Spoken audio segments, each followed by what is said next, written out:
তেসরা জুলাই ২০২৪ অত্যন্ত মর্মান্তিক দুর্ঘটনা ঘটেছে গতকাল উত্তরপ্রদেশের হাতরাসের রতিভানপুরে। একটি ধর্মীয় সমাবেশকে কেন্দ্র করে সেই হুড়োহুড়ি বেঁধে গিয়েছিল। প্রায় ৫০ থেকে ৮০ হাজার মানুষের জমায়েত হয়েছিল একটি সীমান্ত অঞ্চল।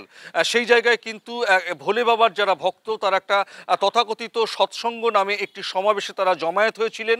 সেই তথাকথিত ধর্মগুরু যিনি ছিলেন তাকে সেই অনুষ্ঠান স্থলে সভা শেষ হওয়ার পরে কিন্তু তাকে স্পর্শ করার জন্য ভক্তরা কিন্তু হুড়মুড়িয়ে তার কাছে যাওয়ার চেষ্টা করলে একটি বিশৃঙ্খলা পরিস্থিতি তৈরি হয়। প্রশাসনের তরফ থেকে তেমন কোনো সুব্যবস্থা না থাকার কারণেই কিন্তু এই হুড়োহুড়ি পড়ে গিয়েছিল বলে স্থানীয় সূত্রে বা প্রশাসন সূত্রে যেটা খবর।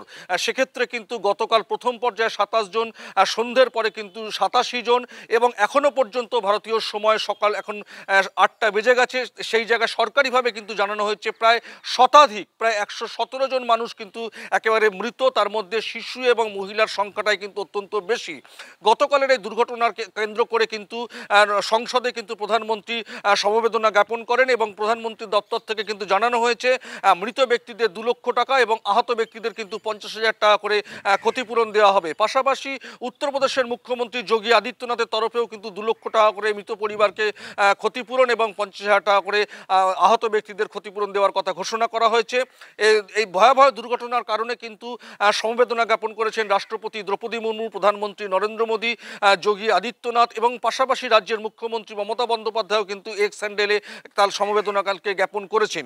এই দুর্ঘটনাকে কেন্দ্র করে কিন্তু একটি এফআইআর দায়ের করা হয়েছে তথাকথিত সেই ধর্মগুরুর বিরুদ্ধে, এবং এই অনুষ্ঠানে যারা আয়োজক ছিল তাদের বিরুদ্ধেও কিন্তু একটি এফআইআর জারি করা হয়েছে। প্রশাসনের তরফে কিন্তু গতকালই স্থানীয় জেলা শাসক আশিস কুমার সেখানে পৌঁছে গিয়েছিলেন এবং রাতের দিকে কিন্তু মুখ্য সচিবও পৌঁছে গিয়েছিল। আজকেই কিন্তু যোগী আদিত্যনাথের কিন্তু সেই ঘটনাস্থল পরিদর্শন করার কথা। এখনো পর্যন্ত যে খবর, একটি তদন্ত কমিটি গঠন করা হয়েছে, আগ্রার ডিজিপি সেই তদন্ত কমিটির মাথায় রয়েছেন, এবং গতকালকে দুর্ঘটনা ঘটার পরপরই কিন্তু সেখানে যোগী আদিত্যনাথের যে মন্ত্রিসভা রয়েছে, উত্তরপ্রদেশের মন্ত্রিসভার কিন্তু ২ জন গুরুত্বপূর্ণ দায়িত্ব মন্ত্রী ঘটনাস্থলে পৌঁছেছিলেন।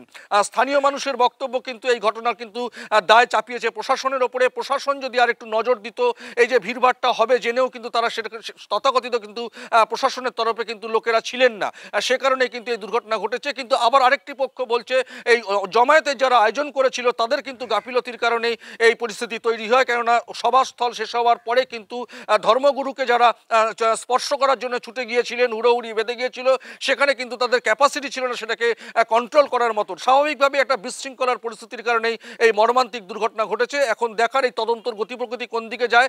আজকেই কিন্তু মুখ্যমন্ত্রী যোগী আদিত্যনাথ ঘটনাস্থল পরিদর্শন করবেন এবং ইতিমধ্যে উচ্চ পর্যায়ের কমিটি গঠন করা হয়েছে। সেই কমিটি তদন্তের গতি প্রকৃতি নিয়ে ভাবনা চিন্তা করবেন এবং দোষীদের বিরুদ্ধে কঠোর শাস্তির দাবিও কিন্তু স্থানীয় মানুষজন জানিয়েছে।